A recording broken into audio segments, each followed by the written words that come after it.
The Adventures of Sherlock Holmes. The Final Problem. By Sir Arthur Conan Doyle. It is with a heavy heart that I take up my pen to write these the last words in which I shall ever record the singular gifts by which my friend Mr. Sherlock Holmes was distinguished. In an incoherent and, as I deeply feel, an entirely inadequate fashion, I have endeavoured to give some account of my strange experiences in his company from the chance which first brought us together at the period of the Study in Scarlet, up to the time of his interference in the matter of the naval treaty, an interference which had the unquestionable effect of preventing a serious international complication. It was my intention to have stopped there, and to have said nothing of that event which has created a void in my life which the lapse of 2 years has done little to fill. My hand has been forced, however, by the recent letters in which Colonel James Moriarty defends the memory of his brother, and I have no choice but to lay the facts before the public exactly as they occurred. I alone know the absolute truth of the matter, and I am satisfied that the time has come when no good purpose is to be served by its suppression. As far as I know, there have been only 3 accounts in the public press, that in the Journal de Genève on May 6, 1891, the Reuters dispatch in the English papers on May 7, and finally the recent letter to which I have alluded. Of these the first and second were extremely condensed, while the last is, as I shall now show, an absolute perversion of the facts. It lies with me to tell for the first time what really took place between Professor Moriarty and Mr. Sherlock Holmes. It may be remembered that after my marriage, and my subsequent start in private practice, the very intimate relations which had existed between Holmes and myself became to some extent modified. He still came to me from time to time when he desired a companion in his investigation, but these occasions grew more and more seldom, until I find that in the year 1890 there were only 3 cases of which I retain any record.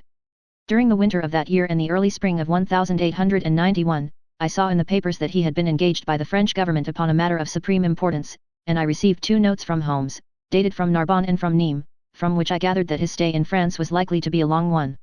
It was with some surprise, therefore, that I saw him walk into my consulting room upon the evening of April 24. It struck me that he was looking even paler and thinner than usual. "Yes, I have been using myself up rather too freely," he remarked, in answer to my look rather than to my words. "I have been a little pressed of late. Have you any objection to my closing your shutters?" The only light in the room came from the lamp upon the table at which I had been reading. Holmes edged his way round the wall and flinging the shutters together, he bolted them securely. "You are afraid of something?" I asked. "Well, I am." "Of what?" "Of air guns." "My dear Holmes, what do you mean?" "I think that you know me well enough, Watson, to understand that I am by no means a nervous man. At the same time, it is stupidity rather than courage to refuse to recognize danger when it is close upon you. Might I trouble you for a match?" He drew in the smoke of his cigarette as if the soothing influence was grateful to him. "I must apologize for calling so late," said he, "and I must further beg you to be so unconventional as to allow me to leave your house presently by scrambling over your back garden wall." "But what does it all mean?" I asked. He held out his hand, and I saw in the light of the lamp that 2 of his knuckles were burst and bleeding. "It is not an airy nothing, you see," said he, smiling. "On the contrary, it is solid enough for a man to break his hand over. Is Mrs. Watson in?" "She is away upon a visit." "Indeed. You are alone?" "Quite. Then it makes it the easier for me to propose that you should come away with me for a week to the continent." "Where?" "Oh, anywhere. It's all the same to me." There was something very strange in all this. It was not Holmes's nature to take an aimless holiday, and something about his pale, worn face told me that his nerves were at their highest tension. He saw the question in my eyes, and, putting his fingertips together and his elbows upon his knees, he explained the situation. "You have probably never heard of Professor Moriarty?" said he. "Never." "There's the genius and the wonder of the thing," he cried. "The man pervades London, and no one has heard of him. That's what puts him on a pinnacle in the records of crime. I tell you, Watson, in all seriousness, that if I could beat that man, if I could free society of him, I should feel that my own career had reached its summit, and I should be prepared to turn to some more placid line in life. Between ourselves, the recent cases in which I have been of assistance to the royal family of Scandinavia, and to the French Republic, have left me in such a position that I could continue to live in the quiet fashion which is most congenial to me, and to concentrate my attention upon my chemical researches. But I could not rest, Watson, I could not sit quiet in my chair, if I thought that such a man as Professor Moriarty were walking the streets of London unchallenged. What has he done, then? His career has been an extraordinary one. He is a man of good birth and excellent education, endowed by nature with a phenomenal mathematical faculty. At the age of 21 he wrote a treatise upon the binomial theorem, which has had a European vogue. On the strength of it he won the mathematical chair at one of our smaller universities, and had, to all appearances, a most brilliant career before him. But the man had hereditary tendencies of the most diabolical kind. A criminal strain ran in his blood, which, instead of being modified, was increased and rendered infinitely more dangerous by his extraordinary mental powers. Dark rumors gathered round him in the university town, and eventually he was compelled to resign his chair and to come down to London, where he set up as an army coach. So much is known to the world, but what I am telling you now is what I have myself discovered. As you are aware, Watson, there is no one who knows the higher criminal world of London so well as I do. For years past I have continually been conscious of some power behind the malefactor, some deep organizing power which forever stands in the way of the law, and throws its shield over the wrongdoer. Again and again in cases of the most varying sorts, forgery cases, robberies, murders, I have felt the presence of this force, and I have deduced its action in many of those undiscovered crimes in which I have not been personally consulted. For years I have endeavored to break through the veil which shrouded it, and at last the time came when I seized my thread and followed it, until it led me, after 1,000 cunning windings, to ex-Professor Moriarty of mathematical celebrity. He is the Napoleon of crime, Watson. He is the organizer of half that is evil and of nearly all that is undetected in this great city. He is a genius, a philosopher, an abstract thinker. He has a brain of the first order. He sits motionless, like a spider in the center of its web, but that web has 1,000 radiations, and he knows well every quiver of each of them. He does little himself. He only plans. But his agents are numerous and splendidly organized. Is there a crime to be done, a paper to be abstracted, we will say, a house to be rifled, a man to be removed, the word is passed to the professor, the matter is organized and carried out. The agent may be caught. In that case money is found for his bail or his defense. But the central power which uses the agent is never caught, never so much as suspected. This was the organization which I deduced, Watson, and which I devoted my whole energy to exposing and breaking up. But the professor was fenced round with safeguards so cunningly devised that, do what I would, it seemed impossible to get evidence which would convict in a court of law. You know my powers, my dear Watson, and yet at the end of 3 months I was forced to confess that I had at last met an antagonist who was my intellectual equal. My horror at his crimes was lost in my admiration at his skill. But at last he made a trip, only a little trip, but it was more than he could afford when I was so close upon him. I had my chance, and, starting from that point, I have woven my net round him until now it is all ready to close. In 3 days, that is to say, on Monday next, matters will be ripe, and the professor, with all the principal members of his gang, will be in the hands of the police. Then will come the greatest criminal trial of the century, the clearing up of over 40 mysteries, and the rope for all of them, but if we move at all prematurely, you understand, they may slip out of our hands even at the last moment. Now, if I could have done this without the knowledge of Professor Moriarty, all would have been well. But he was too wily for that. He saw every step which I took to draw my toils round him. Again and again he strove to break away, but I as often headed him off. I tell you, my friend, that if a detailed account of that silent contest could be written, it would take its place as the most brilliant bit of thrust and parry work in the history of detection.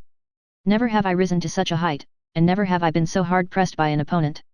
He cut deep, and yet I just undercut him. This morning the last steps were taken, and 3 days only were wanted to complete the business. I was sitting in my room thinking the matter over, when the door opened and Professor Moriarty stood before me. My nerves are fairly proof, Watson, but I must confess to a start when I saw the very man who had been so much in my thoughts standing there on my threshold. His appearance was quite familiar to me. He is extremely tall and thin, his forehead domes out in a white curve, and his 2 eyes are deeply sunken in his head.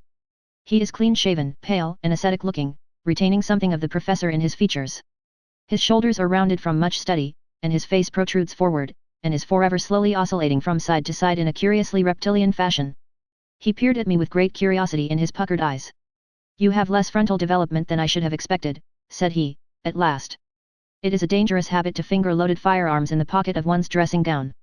The fact is that upon his entrance I had instantly recognized the extreme personal danger in which I lay. The only conceivable escape for him lay in silencing my tongue. In an instant I had slipped the revolver from the drawer into my pocket, and was covering him through the cloth. At his remark I drew the weapon out and laid it cocked upon the table. He still smiled and blinked, but there was something about his eyes which made me feel very glad that I had it there. "You evidently don't know me," said he. "On the contrary," I answered, "I think it is fairly evident that I do. Pray take a chair. I can spare you 5 minutes if you have anything to say." "All that I have to say has already crossed your mind," said he. "Then possibly my answer has crossed yours," I replied. "You stand fast?" "Absolutely." He clapped his hand into his pocket, and I raised the pistol from the table. But he merely drew out a memorandum book in which he had scribbled some dates. "You crossed my path on the 4th of January, said he. "On the 23rd you incommoded me, by the middle of February I was seriously inconvenienced by you, at the end of March I was absolutely hampered in my plans, and now, at the close of April, I find myself placed in such a position through your continual persecution that I am in positive danger of losing my liberty. The situation is becoming an impossible one. Have you any suggestion to make? I asked. You must drop it, Mr. Holmes, said he, swaying his face about. You really must, you know. After Monday, said I. Tut, tut, said he. I am quite sure that a man of your intelligence will see that there can be but one outcome to this affair. It is necessary that you should withdraw. You have worked things in such a fashion that we have only one resource left. It has been an intellectual treat to me to see the way in which you have grappled with this affair, and I say, unaffectedly, that it would be a grief to me to be forced to take any extreme measure. You smile, sir, but I assure you that it really would. Danger is part of my trade, I remarked. That is not danger, said he. It is inevitable destruction. You stand in the way not merely of an individual, but of a mighty organization, the full extent of which you, with all your cleverness, have been unable to realize. You must stand clear, Mr. Holmes, or be trodden underfoot. I am afraid, said I, rising, that in the pleasure of this conversation I am neglecting business of importance which awaits me elsewhere. He rose also and looked at me in silence, shaking his head sadly. Well, well, said he, at last. It seems a pity, but I have done what I could. I know every move of your game. You can do nothing before Monday. It has been a duel between you and me, Mr. Holmes. You hope to place me in the dock. I tell you that I will never stand in the dock. You hope to beat me. I tell you that you will never beat me. If you are clever enough to bring destruction upon me, rest assured that I shall do as much to you. You have paid me several compliments, Mr. Moriarty, said I. Let me pay you one in return when I say that if I were assured of the former eventuality I would, in the interests of the public, cheerfully accept the latter. I can promise you the one, but not the other, he snarled, and so turned his rounded back upon me, and went peering and blinking out of the room. That was my singular interview with Professor Moriarty. I confess that it left an unpleasant effect upon my mind. His soft, precise fashion of speech leaves a conviction of sincerity which a mere bully could not produce. Of course, you will say, why not take police precautions against him? The reason is that I am well convinced that it is from his agents the blow will fall. I have the best proofs that it would be so. You have already been assaulted. My dear Watson, Professor Moriarty is not a man who lets the grass grow under his feet. I went out about midday to transact some business in Oxford Street. As I passed the corner which leads from Bentinck Street on to the Welbeck Street crossing, a two-horse van furiously driven whizzed round and was on me like a flash. I sprang for the footpath and saved myself by the fraction of a second. The van dashed round by Marylebone Lane and was gone in an instant. I kept to the pavement after that, Watson, but as I walked down Vere Street a brick came down from the roof of one of the houses, and was shattered to fragments at my feet. I called the police and had the place examined. There were slates and bricks piled up on the roof preparatory to some repairs, and they would have me believe that the wind had toppled over one of these. Of course I knew better, but I could prove nothing. I took a cab after that and reached my brother's rooms in Pall Mall, where I spent the day. Now I have come round to you, and on my way I was attacked by a rough with a bludgeon. I knocked him down, and the police have him in custody, but I can tell you with the most absolute confidence that no possible connection will ever be traced between the gentleman upon whose front teeth I have barked my knuckles and the retiring mathematical coach, who is, I dare say, working out problems upon a blackboard 10 miles away. You will not wonder, Watson, that my first act on entering your rooms was to close your shutters, and that I have been compelled to ask your permission to leave the house by some less conspicuous exit than the front door. I had often admired my friend's courage, but never more than now, as he sat quietly checking off a series of incidents which must have combined to make up a day of horror. You will spend the night here? I said. No, my friend, you might find me a dangerous guest. I have my plans laid, and all will be well. Matters have gone so far now that they can move without my help as far as the arrest goes, though my presence is necessary for a conviction. It is obvious, therefore, that I cannot do better than get away for the few days which remain before the police are at liberty to act. It would be a great pleasure to me, therefore, if you could come on to the continent with me. The practice is quiet, said I, and I have an accommodating neighbor. I should be glad to come. And to start tomorrow morning. If necessary. Oh yes, it is most necessary. Then these are your instructions, and I beg, my dear Watson, that you will obey them to the letter, for you are now playing a double-handed game with me against the cleverest rogue and the most powerful syndicate of criminals in Europe. Now listen. You will dispatch whatever luggage you intend to take by a trusty messenger unaddressed to Victoria tonight. In the morning you will send for a hansom, desiring your man to take neither the first nor the second which may present itself. Into this hansom you will jump, and you will drive to the Strand end of the Lowther Arcade, handing the address to the cabman upon a slip of paper, with the request that he will not throw it away. Have your fare ready, and the instant that your cab stops, dash through the arcade, timing yourself to reach the other side at 9:15. You will find a small brougham waiting close to the curb, driven by a fellow with a heavy black cloak tipped at the collar with red. Into this you will step, and you will reach Victoria in time for the Continental Express. Where shall I meet you? At the station. The second first-class carriage from the front will be reserved for us. The carriage is our rendezvous, then. Yes. It was in vain that I asked Holmes to remain for the evening. It was evident to me that he thought he might bring trouble to the roof he was under, and that was the motive which impelled him to go. With a few hurried words as to our plans for the morrow he rose and came out with me into the garden, clambering over the wall which leads into Mortimer Street, and immediately whistling for a hansom, in which I heard him drive away. In the morning I obeyed Holmes's injunctions to the letter. A hansom was procured with such precaution as would prevent its being one which was placed ready for us, and I drove immediately after breakfast to the Lowther Arcade, through which I hurried at the top of my speed. A brougham was waiting with a very massive driver wrapped in a dark cloak, who, the instant that I had stepped in, whipped up the horse and rattled off to Victoria Station. On my alighting there he turned the carriage, and dashed away again without so much as a look in my direction. So far all had gone admirably. My luggage was waiting for me, and I had no difficulty in finding the carriage which Holmes had indicated, the less so as it was the only one in the train which was marked engaged.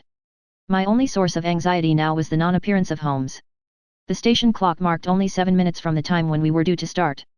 In vain I searched among the groups of travellers and leave-takers for the lithe figure of my friend. There was no sign of him. I spent a few minutes in assisting a venerable Italian priest, who was endeavouring to make a porter understand, in his broken English, that his luggage was to be booked through to Paris. Then, having taken another look round, I returned to my carriage, where I found that the porter, in spite of the ticket, had given me my decrepit Italian friend as a travelling companion. It was useless for me to explain to him that his presence was an intrusion, for my Italian was even more limited than his English, so I shrugged my shoulders resignedly, and continued to look out anxiously for my friend. A chill of fear had come over me, as I thought that his absence might mean that some blow had fallen during the night. Already the doors had all been shut and the whistle blown, when, "My dear Watson," said a voice, "you have not even condescended to say good morning." I turned in uncontrollable astonishment. The aged ecclesiastic had turned his face towards me. For an instant the wrinkles were smoothed away, the nose drew away from the chin, the lower lip ceased to protrude and the mouth to mumble, the dull eyes regained their fire, the drooping figure expanded. The next the whole frame collapsed again, and Holmes had gone as quickly as he had come. "Good heavens!" I cried, "how you startled me!" "Every precaution is still necessary," he whispered. "I have reason to think that they are hot upon our trail. Ah, there is Moriarty himself." The train had already begun to move as Holmes spoke.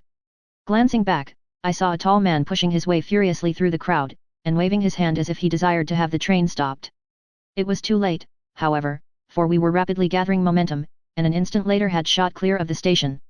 "With all our precautions, you see that we have cut it rather fine," said Holmes, laughing. He rose, and throwing off the black cassock and hat which had formed his disguise, he packed them away in a handbag. "Have you seen the morning paper, Watson?" "No." "You haven't seen about Baker Street, then?" "Baker Street? They set fire to our rooms last night. No great harm was done." "Good heavens, Holmes! This is intolerable. They must have lost my track completely after their bludgeon man was arrested. Otherwise they could not have imagined that I had returned to my rooms. They have evidently taken the precaution of watching you, however, and that is what has brought Moriarty to Victoria. You could not have made any slip in coming. I did exactly what you advised." "Did you find your brougham?" "Yes, it was waiting." "Did you recognize your coachman?" "No. It was my brother Mycroft. It is an advantage to get about in such a case without taking a mercenary into your confidence. But we must plan what we are to do about Moriarty now. As this is an express, and as the boat runs in connection with it, I should think we have shaken him off very effectively. My dear Watson, you evidently did not realize my meaning when I said that this man may be taken as being quite on the same intellectual plane as myself. You do not imagine that if I were the pursuer I should allow myself to be baffled by so slight an obstacle. Why, then, should you think so meanly of him? What will he do? What I should do? What would you do, then? Engage a special. But it must be late. By no means. This train stops at Canterbury, and there is always at least a quarter of an hour's delay at the boat. He will catch us there. One would think that we were the criminals. Let us have him arrested on his arrival. It would be to ruin the work of 3 months. We should get the big fish, but the smaller would dart right and left out of the net. On Monday we should have them all. No, an arrest is inadmissible. What then? We shall get out at Canterbury. And then? Well, then we must make a cross-country journey to New Haven, and so over to Dieppe. Moriarty will again do what I should do. He will get on to Paris, mark down our luggage, and wait for 2 days at the depot. In the meantime we shall treat ourselves to a couple of carpet bags, encourage the manufactures of the countries through which we travel, and make our way at our leisure into Switzerland via Luxembourg and Bâle. At Canterbury, therefore, we alighted, only to find that we should have to wait an hour before we could get a train to Newhaven. I was still looking rather ruefully after the rapidly disappearing luggage van which contained my wardrobe, when Holmes pulled my sleeve and pointed up the line. "Already, you see," said he. Far away, from among the Kentish woods there rose a thin spray of smoke. A minute later a carriage and engine could be seen flying along the open curve which leads to the station. We had hardly time to take our place behind a pile of luggage when it passed with a rattle and a roar, beating a blast of hot air into our faces. "There he goes," said Holmes, as we watched the carriage swing and rock over the points. "There are limits, you see, to our friend's intelligence. It would have been a coup de maître had he deduced what I would deduce and acted accordingly. And what would he have done had he overtaken us? There cannot be the least doubt that he would have made a murderous attack upon me. It is, however, a game at which two may play. The question now is whether we should take a premature lunch here, or run our chance of starving before we reach the buffet at Newhaven." We made our way to Brussels that night and spent 2 days there, moving on upon the third day as far as Strasbourg. On the Monday morning Holmes had telegraphed to the London police, and in the evening we found a reply waiting for us at our hotel. Holmes tore it open, and then with a bitter curse hurled it into the grate. "I might have known it," he groaned. "He has escaped. Moriarty. They have secured the whole gang with the exception of him. He has given them the slip. Of course, when I had left the country there was no one to cope with him. But I did think that I had put the game in their hands. I think that you had better return to England, Watson." "Why?" "Because you will find me a dangerous companion now. This man's occupation is gone. He is lost if he returns to London. If I read his character right he will devote his whole energies to revenging himself upon me. He said as much in our short interview, and I fancy that he meant it. I should certainly recommend you to return to your practice." It was hardly an appeal to be successful with one who was an old campaigner as well as an old friend. We sat in the Strasbourg salle à manger arguing the question for half an hour, but the same night we had resumed our journey and were well on our way to Geneva. For a charming week we wandered up the valley of the Rhône, and then, branching off at Luc, we made our way over the Gemmi Pass, still deep in snow, and so, by way of Interlaken, to Meiringen. It was a lovely trip, the dainty green of the spring below, the virgin white of the winter above, but it was clear to me that never for one instant did Holmes forget the shadow which lay across him. In the homely alpine villages or in the lonely mountain passes, I could tell by his quick glancing eyes and his sharp scrutiny of every face that passed us, that he was well convinced that, walk where we would, we could not walk ourselves clear of the danger which was dogging our footsteps. Once, I remember, as we passed over the Gemmi, and walked along the border of the melancholy Daubensee, a large rock which had been dislodged from the ridge upon our right clattered down and roared into the lake behind us. In an instant Holmes had raced up onto the ridge, and, standing upon a lofty pinnacle, craned his neck in every direction. It was in vain that our guide assured him that a fall of stones was a common chance in the springtime at that spot. He said nothing, but he smiled at me with the air of a man who sees the fulfillment of that which he had expected. And yet for all his watchfulness he was never depressed. On the contrary, I can never recollect having seen him in such exuberant spirits. Again and again he recurred to the fact that if he could be assured that society was freed from Professor Moriarty he would cheerfully bring his own career to a conclusion. "I think that I may go so far as to say, Watson, that I have not lived wholly in vain," he remarked. "If my record were closed tonight I could still survey it with equanimity. The air of London is the sweeter for my presence. In over 1,000 cases I am not aware that I have ever used my powers upon the wrong side. Of late I have been tempted to look into the problems furnished by nature rather than those more superficial ones for which our artificial state of society is responsible.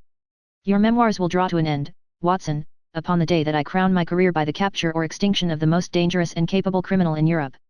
I shall be brief, and yet exact, in the little which remains for me to tell. It is not a subject on which I would willingly dwell, and yet I am conscious that a duty devolves upon me to omit no detail. It was on the 3d of May that we reached the little village of Meiringen, where we put up at the Englischer Hof, then kept by Peter Steiler the elder. Our landlord was an intelligent man, and spoke excellent English, having served for 3 years as waiter at the Grosvenor Hotel in London. At his advice, on the afternoon of the 4th we set off together, with the intention of crossing the hills and spending the night at the hamlet of Rosenlau. We had strict injunctions, however, on no account to pass the falls of Reichenbach, which are about halfway up the hill, without making a small detour to see them. It is indeed a fearful place. The torrent, swollen by the melting snow, plunges into a tremendous abyss, from which the spray rolls up like the smoke from a burning house. The shaft into which the river hurls itself is an immense chasm, lined by glistening coal-black rock, and narrowing into a creaming, boiling pit of incalculable depth, which brims over and shoots the stream onward over its jagged lip. The long sweep of green water roaring forever down, and the thick flickering curtain of spray hissing forever upward, turn a man giddy with their constant whirl and clamor. We stood near the edge peering down at the gleam of the breaking water far below us against the black rocks, and listening to the half-human shout which came booming up with the spray out of the abyss. The path has been cut halfway round the fall to afford a complete view, but it ends abruptly, and the traveller has to return as he came. We had turned to do so, when we saw a Swiss lad come running along it with a letter in his hand. It bore the mark of the hotel which we had just left, and was addressed to me by the landlord. It appeared that within a very few minutes of our leaving, an English lady had arrived who was in the last stage of consumption. She had wintered at Davos Platz, and was journeying now to join her friends at Lucerne, when a sudden hemorrhage had overtaken her. It was thought that she could hardly live a few hours, but it would be a great consolation to her to see an English doctor, and, if I would only return, etc. The good Steiler assured me in a postscript that he would himself look upon my compliance as a very great favour, since the lady absolutely refused to see a Swiss physician, and he could not but feel that he was incurring a great responsibility. The appeal was one which could not be ignored. It was impossible to refuse the request of a fellow countrywoman dying in a strange land. Yet I had my scruples about leaving Holmes. It was finally agreed, however, that he should retain the young Swiss messenger with him as guide and companion while I returned to Meiringen. My friend would stay some little time at the fall, he said, and would then walk slowly over the hill to Rosenlau, where I was to rejoin him in the evening.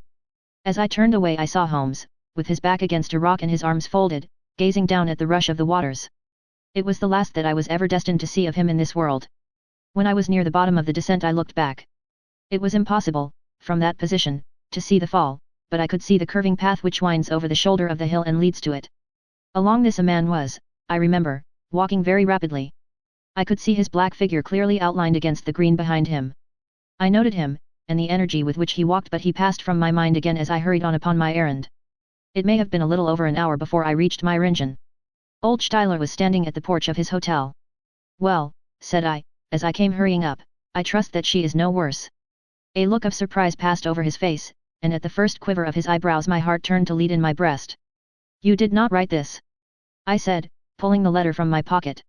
"There is no sick Englishwoman in the hotel." "Certainly not," he cried. "But it has the hotel mark upon it." "Ha, it must have been written by that tall Englishman who came in after you had gone," he said.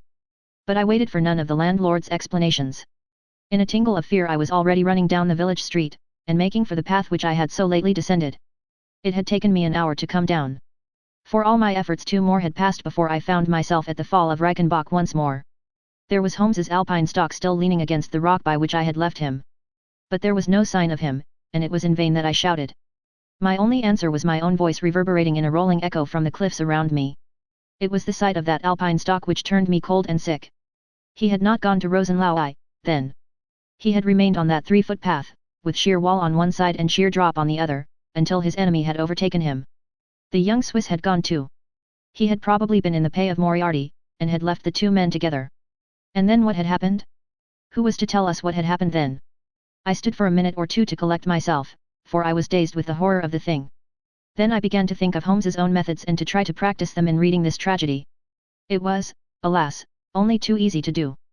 During our conversation we had not gone to the end of the path, and the alpine stalk marked the place where we had stood. The blackish soil is kept forever soft by the incessant drift of spray, and a bird would leave its tread upon it. 2 lines of footmarks were clearly marked along the farther end of the path, both leading away from me. There were none returning. A few yards from the end the soil was all ploughed up into a patch of mud, and the branches and ferns which fringed the chasm were torn and bedraggled. I lay upon my face and peered over with the spray spouting up all around me. It had darkened since I left, and now I could only see here and there the glistening of moisture upon the black walls, and far away down at the end of the shaft the gleam of the broken water. I shouted, but only the same half-human cry of the fall was borne back to my ears. But it was destined that I should after all have a last word of greeting from my friend and comrade. I have said that his alpine stock had been left leaning against a rock which jutted onto the path. From the top of this boulder the gleam of something bright caught my eye, and, raising my hand, I found that it came from the silver cigarette case which he used to carry. As I took it up a small square of paper upon which it had lain fluttered down onto the ground. Unfolding it, I found that it consisted of 3 pages torn from his notebook and addressed to me. It was characteristic of the man that the direction was precise, and the writing as firm and clear, as though it had been written in his study. "My dear Watson," it said, "I write these few lines through the courtesy of Mr. Moriarty, who awaits my convenience for the final discussion of those questions which lie between us. He has been giving me a sketch of the methods by which he avoided the English police and kept himself informed of our movements. They certainly confirm the very high opinion which I had formed of his abilities. I am pleased to think that I shall be able to free society from any further effects of his presence, though I fear that it is at a cost which will give pain to my friends, and especially, my dear Watson, to you. I have already explained to you, however, that my career had in any case reached its crisis, and that no possible conclusion to it could be more congenial to me than this. Indeed, if I may make a full confession to you, I was quite convinced that the letter from Myringen was a hoax, and I allowed you to depart on that errand under the persuasion that some development of this sort would follow. Tell Inspector Patterson that the papers which he needs to convict the gang are in pigeonhole M, done up in a blue envelope and inscribed Moriarty. I made every disposition of my property before leaving England, and handed it to my brother Mycroft. Pray give my greetings to Mrs. Watson, and believe me to be, my dear fellow, very sincerely yours, Sherlock Holmes. A few words may suffice to tell the little that remains. An examination by experts leaves little doubt that a personal contest between the two men ended, as it could hardly fail to end in such a situation, in their reeling over, locked in each other's arms. Any attempt at recovering the bodies was absolutely hopeless, and there, deep down in that dreadful cauldron of swirling water and seething foam, will lie for all time the most dangerous criminal and the foremost champion of the law of their generation. The Swiss youth was never found again, and there can be no doubt that he was one of the numerous agents whom Moriarty kept in his employ. As to the gang, it will be within the memory of the public how completely the evidence which Holmes had accumulated exposed their organization, and how heavily the hand of the dead man weighed upon them.